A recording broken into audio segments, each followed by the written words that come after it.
Welcome to the third part about dense text representations. I'm Jens Reimers. I'm the author of Sentence Transformers. Today, in the final part, we will look at advanced training methods. First, we will discuss how you can train multilingual text embeddings. Then, how can we use cross-encoders to augment training data for our bioencoders.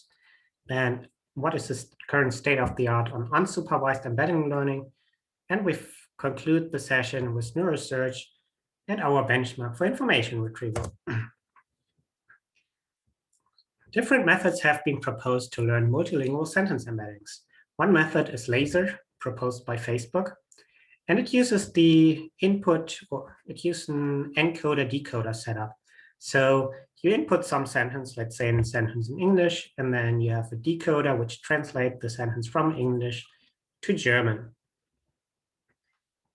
As sentence embedding, you use the output of the encoder.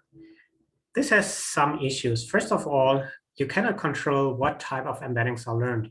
The embeddings are learned such that they are useful for the decoder, but we cannot guarantee that similar sentences, semantically similar sentences, are close in the vector space, and we cannot tune it for specific use cases, for example, question-answer retrieval. And as our evaluation will show, it also performs quite poorly to find similar sentences, semantic similar sentences.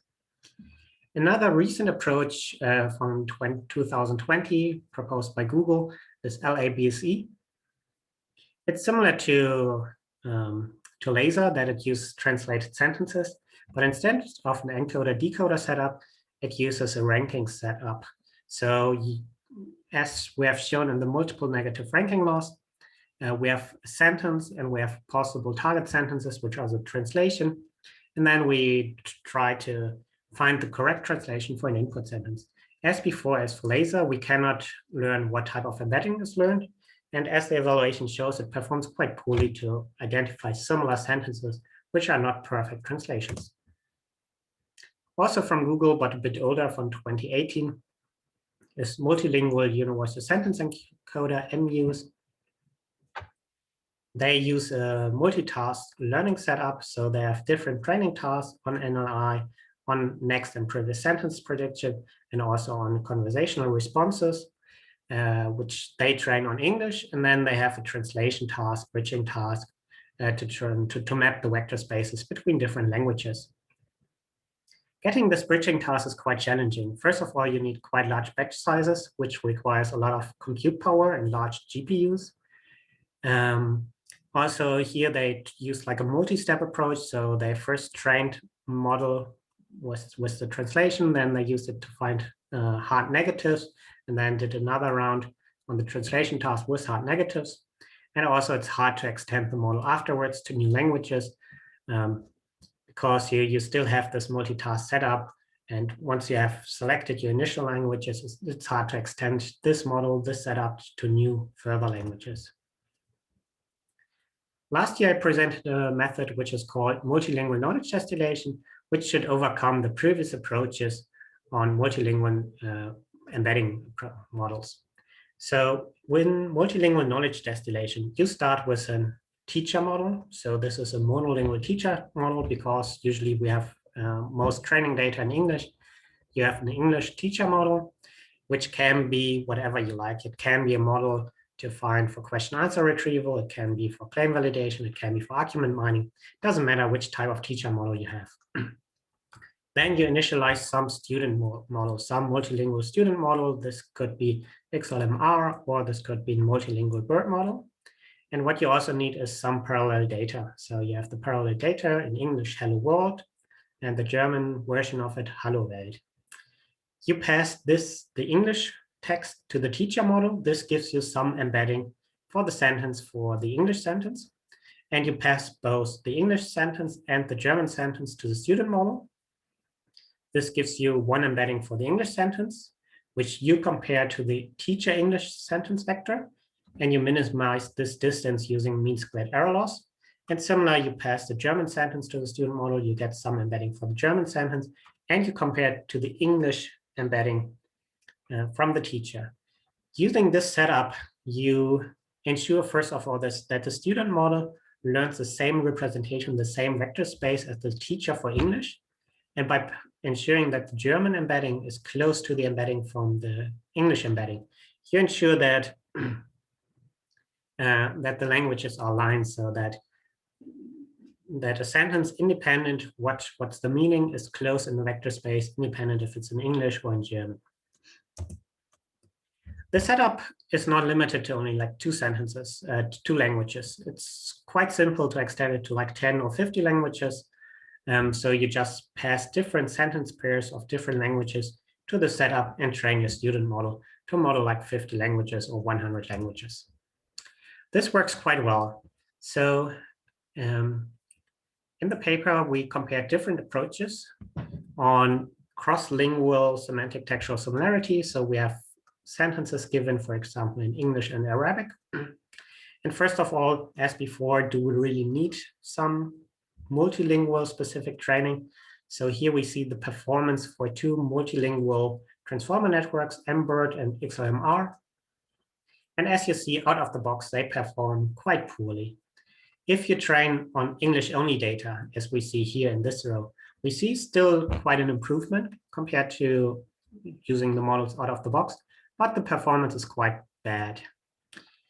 When we use knowledge distillation, we get quite a big improvement for these cross-lingual performances, especially for the more difficult setups like English-Arabic. We improve the performance from 44 to 82. As said before, if we compare to other approaches, so for example, laser and LABSE, they perform quite poorly on this task. So they perform quite poorly if you compare the semantic similarity between sentences across languages. Multilingual universal sentence encoder also performs quite well on this task. Multilingual sentence embedding models can be used for different applications. One is the semantic similarity. Another application is to find parallel translated sentences. So you have 2 large corpora given, the English Wikipedia and the German Wikipedia, and you want to find perfect sentences, which are perfect translations between these 2 corpora. If we look here, we see that laser and LABSE perform really strong, much better than multilingual universal sentence encoder, and also better than our knowledge distilled models. The issue with multilingual universal sentence encoder and knowledge distillation is that they find similar sentences which are not perfect translations. So for example, if I have the sentence, I eat noodles, and I have the German sentence, ich esse Spaghetti, I eat spaghetti. They are quite similar in meaning. However, it's not correct translation between noodles and spaghetti. There's still a difference. And so you have to choose based on your multilingual task, what do you want to do? If you want to find parallel translated sentences, laser and LABSE are really good models. If you want to find some similarity, semantic similarity, I want to estimate semantic similarity in a different language, then the multilingual models we provide and also M used are the better choice. So in conclusion, there's no perfect model. It depends on your task, what is the right model for your specific task. The multilingual knowledge distillation is quite data efficient. So we evaluated it in 2 settings. The first setting, we used just dictionaries. So we had simple dictionaries between words in German and English and Arabic and English. And we see quite a big improvement compared to our baselines where we just train on English data only. Also, in the wiki titles, we just use the titles from Wikipedia across languages. They are linked with these language links in Wikipedia, and you get quite good performances if you just have these simple approaches. Similar here, in the lower part, we tested different training set sizes. So for German, we see if we just have 10,000 parallel English-German sentences, we get nearly the full performance, and with 25K, we are at 80 Spearman correlation compared to when we train on the full data set at 80.4. For Arabic, which is more distant to English, we need more data. So here we see that with 10K sentences or 25K sentences, that the performance is not yet as good as we when we use a lot more training data. So if the sentences, if the languages are similar, like English and German, it's sufficient to train on little data. If they are more distant, like English and Arabic, you need more parallel data to get a good aligned vector spaces. Finally, you could ask, like, what is better? Should I use multilingual knowledge distillation, or should I train on target language? So assume, so here in this experiment, we tested it with Korean. There were some Korean data sets on NLI and STS, which are equivalent to the English version of NLI and STS. And we compared to the system from Ham et al., who created these Korean versions, and they get a performance for Korean to Korean semantic textual similarity comparison of around 80.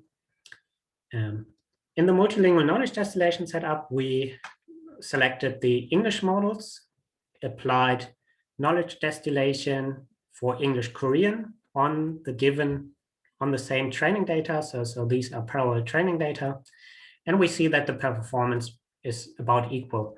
So you can use this multilingual knowledge distillation. It does not have any disadvantage compared to training directly on the language.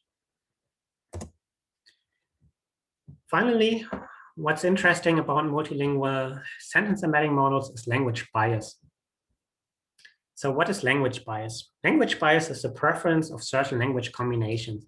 So imagine you have a question given in English, and there's an answer in English and an answer in Spanish. And for a perfect model, it should just look at the semantics. So what's the content of the word? What's the content of the passage? And if the Spanish answer is better, it's like provides more information, or better fits the question, the Spanish answer should be selected for the English question. However, in language bias, it can be that English sentences are closer by. So for example, we see it for LABSE. Here we see a plot between English and Russian texts. And we see that all the English texts are clustered around in the right half of this plot, and the Russian text is clustered in the left part of the plot. So for LABSE, we see it prefers English pairs, English to English pairs compared to English to Russian pair. And you can actually measure this. So we measured it on one data set where we have like language, where we have like a lot of different language combinations, and we have one expected score. So the expected score would be the perfect model if the model has no language bias. And we have the actual score, which is what the model will achieve. And here where we can measure the negative impact of the language bias. And so for LASER and LABSE, we see quite a preference for same language pairs. So they prefer English to English or Spanish to Spanish pairs over cross-lingual pairs. For multilingual universal sentence encoder and also for our multilingual knowledge distilled model, the difference between the expected score and the actual score is quite small. And we also see it in the plot. So there's no clear separation between the languages. Here, the place in the vector space is really determined by the semantic content of the text you encode. The next section of today's talk is about Augmented Expert. Augmented Expert is a data augmentation method how you can improve sentence transformers to make it more data efficient. As discussed in the previous talk, there are two setups how you can measure the similarity between sentences. One is a bi-encoder approach where you map two inputs to independent embeddings, and then you use some distance similarity function like cosine similarity, or you can use a cross-encoder where you input both sentences simultaneously to BERT, where BERT can perform cross-sentence attention and then output some score between 0 and 1. And as discussed before, the cross-encoder performs better, gets better performances, and also requires less training data. However, the cross-encoder is infeasible for a lot of applications. So with a cross-encoder, you cannot do clustering. With a cross-encoder, you cannot do search. Here, the bi-encoder maps it to your vector spaces, make it really efficient to do clustering, to do search, to do bi-text mining. So from a practice standpoint, you want to use a bi-encoder. However, the cross-encoder gives better performances with less training data. So in an augmented expert, we combine cross-encoder to create new training data for our bioencoder. So how does it work? We have some small data set with gold labels, and we use this data set to train a cross-encoder. This gives us a nice, good performing cross-encoder. Then we have a large collection of sentence pairs.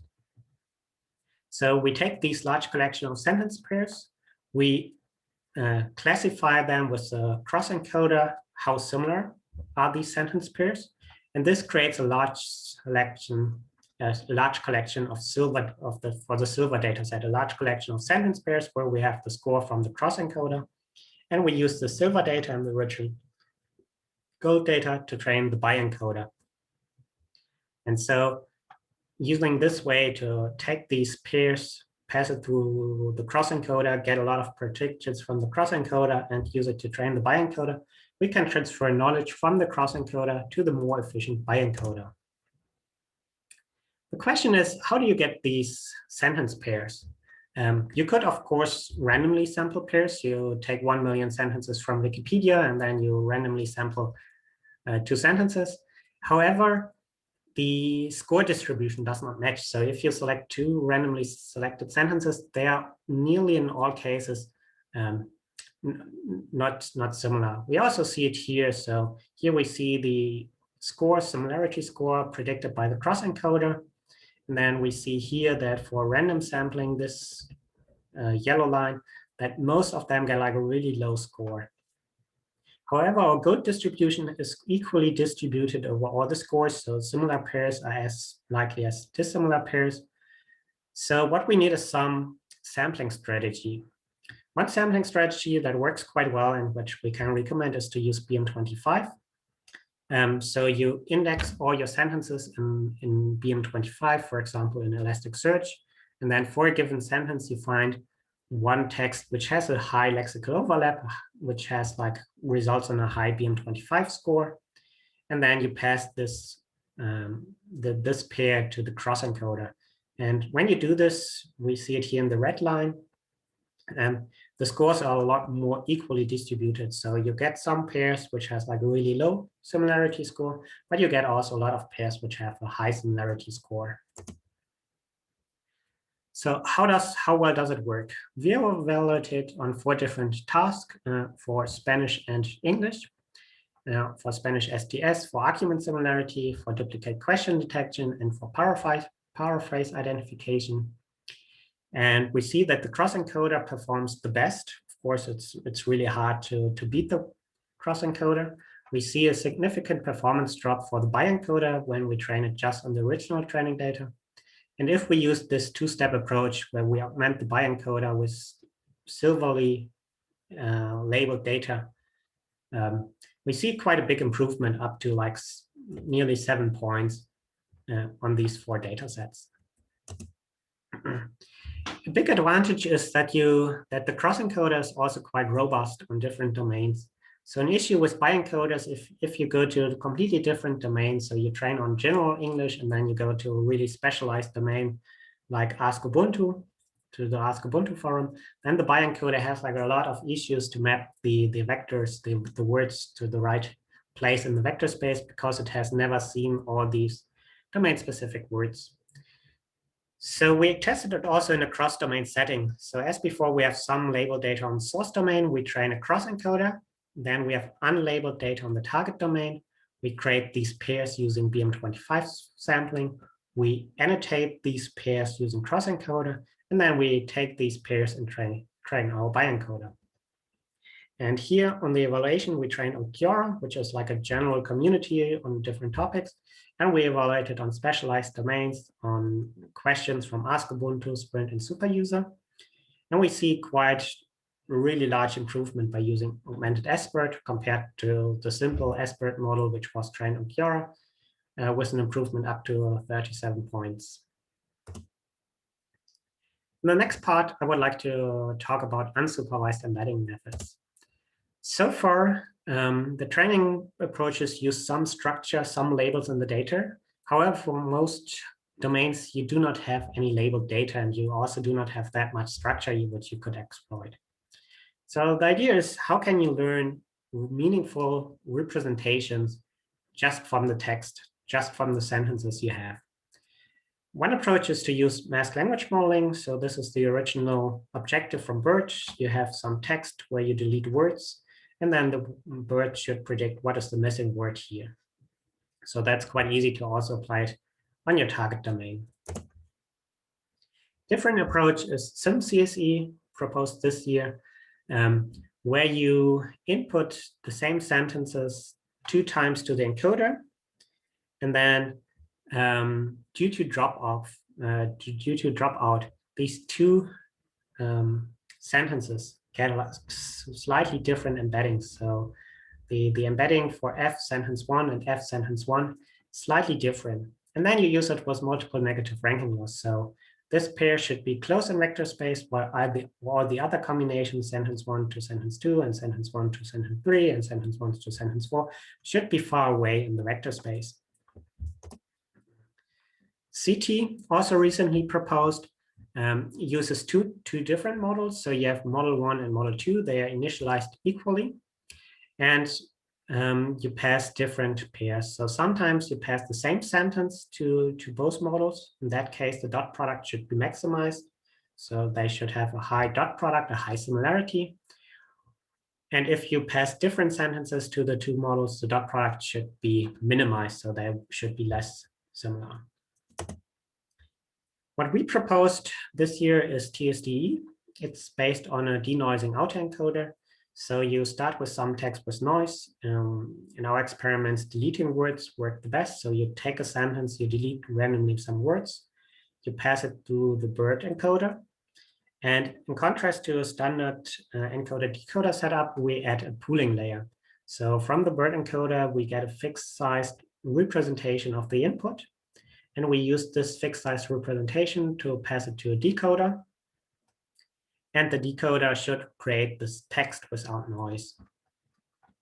Later, we can use the encoder with the pooling for our sentence representation. So the BERT encoder and the pooling transforms any text to a fixed size sentence embedding.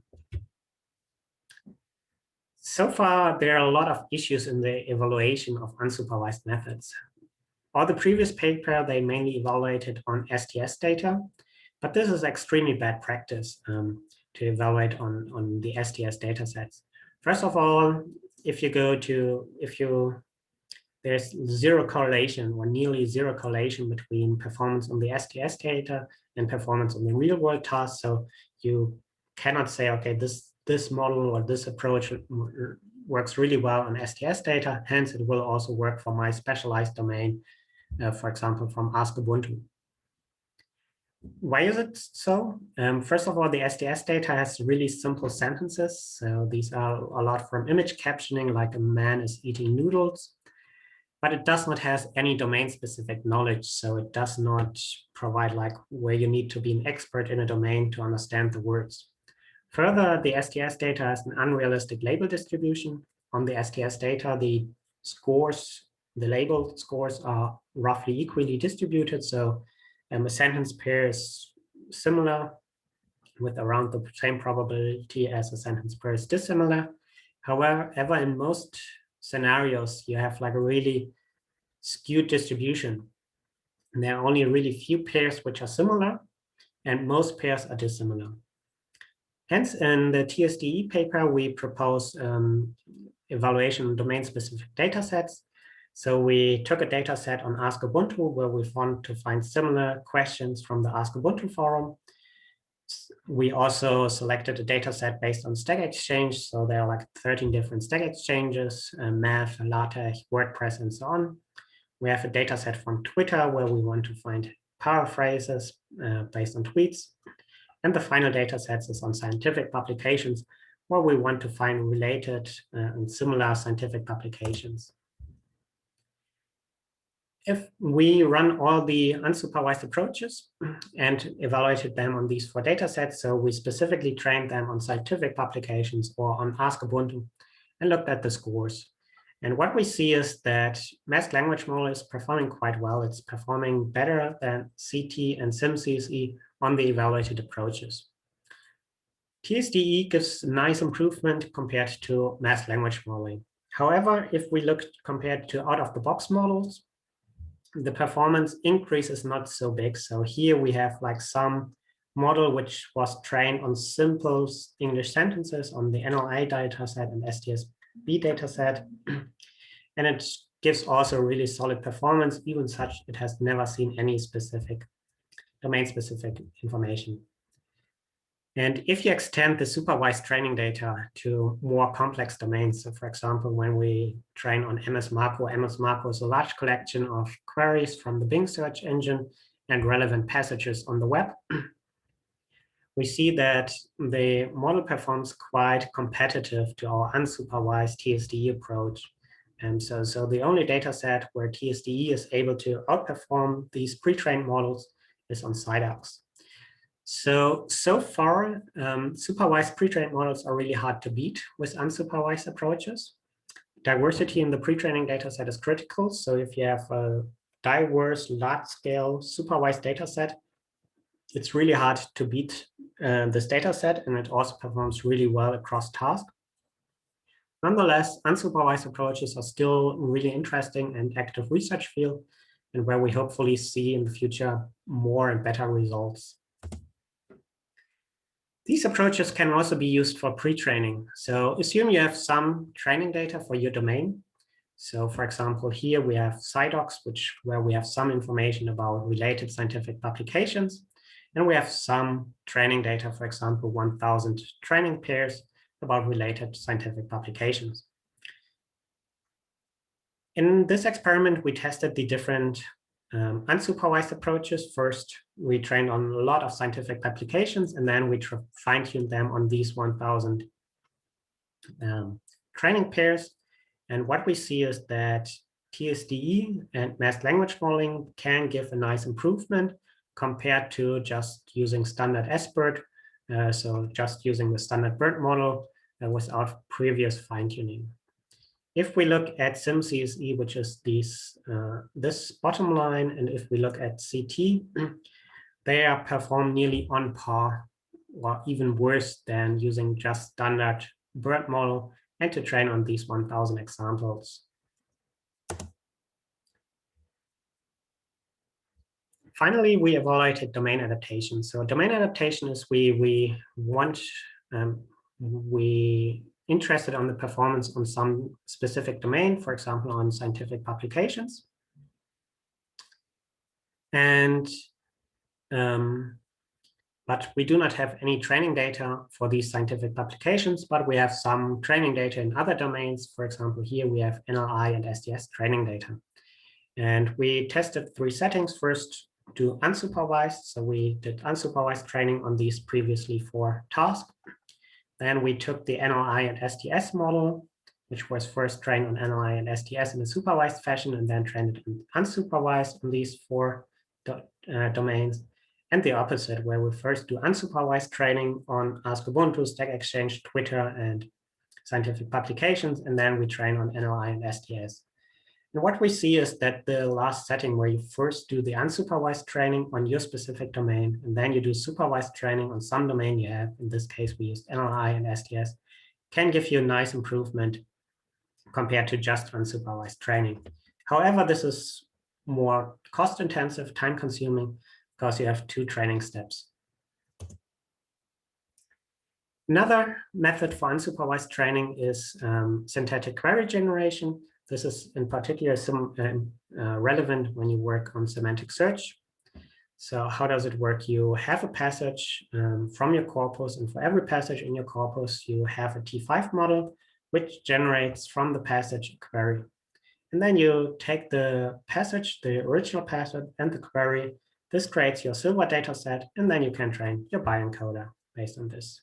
If you want to learn more about GenQ synthetic query generation, I can recommend to read the linked paper at the bottom.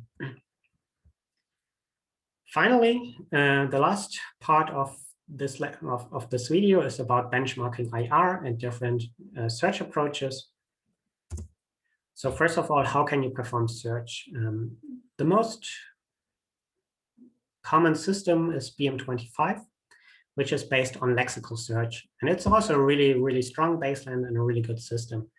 So it's similar to TF-IDF, but a bit different formula. So it takes, for example, the document length and the average document length of the corpus into account. But basically, you create sparse vectors, which is based on the term frequency and on the inverse document frequency. And the advantages is that it's fast. The index is quite small. You do not need any training data. However, the disadvantages is the lexical gap, as mentioned in the first lecture. And the word order is also not preserved by BM25.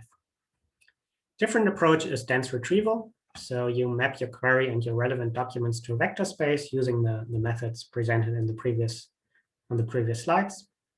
The advantage is that it's fast, it overcomes lexical gap, and it can also deal with word order. However, you need some training data as shown before. So you need some training data about relevant queries and passages.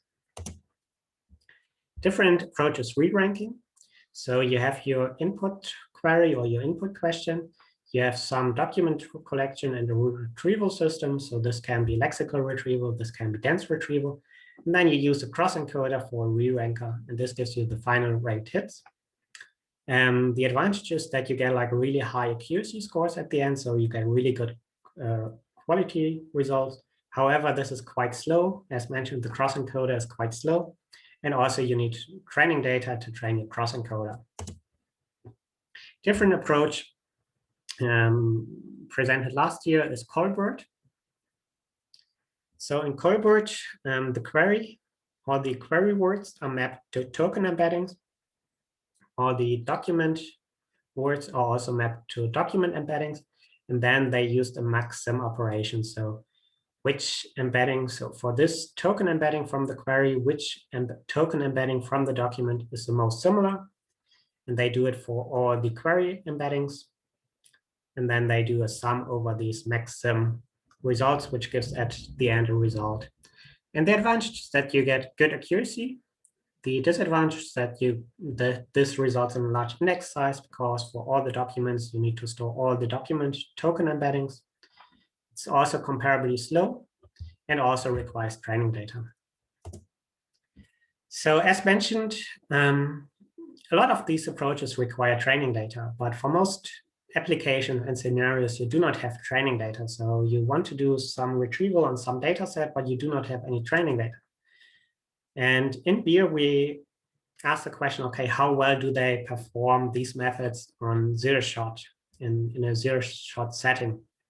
So we collected a lot of different data sets, 17 different data sets, from fact-checking, from news retrieval, from question answering to biomedical IR, where we have like different queries, where we have different documents in different formats. Sometimes the queries are short, sometimes the queries are really long. So for example, you have a news article, you have some news and you want to find tweets which tweet about the news. And we asked like, how well do these approaches perform in a zero-shot setting? So we do not have any specific training data for these data sets, but we use training data from other data sets, for example, from MS Marco or from the natural questions data set. So here we compared to BM25, our baseline, and we checked on how many data sets is the approach better and how many data sets is the approach worse. And we see for BM25 plus cross-encoder, for 11 data sets, it's better, and for 6 data sets, it's worse. Similar for Colbert, for 11 data sets, it's better, for 6 data sets, it's worse. Here we see GenQ, which is the model which generates these queries based on T5. ANCE and SPART are also models for dense retrieval trained on MS Marco. And they perform good on some data sets, but on several data sets, they're worse than the baseline, the simple baseline of BM25. And then when we look at the Sparta model, at the universal sentence encoder, and on the DPR from Facebook, they perform bad on most data sets. So the DPR model just is better than BM25 on a single data set, on natural questions, because it was trained on natural questions, but performs poorly on all the other data sets. So the conclusion of this experiment is, first of all, that BM25 lexical search engine is still a really strong baseline for retrieval. It does not require any fine-tuned data set for your task. Colbert and BM25 plus cross-encoder, the re-ranking works also really nice.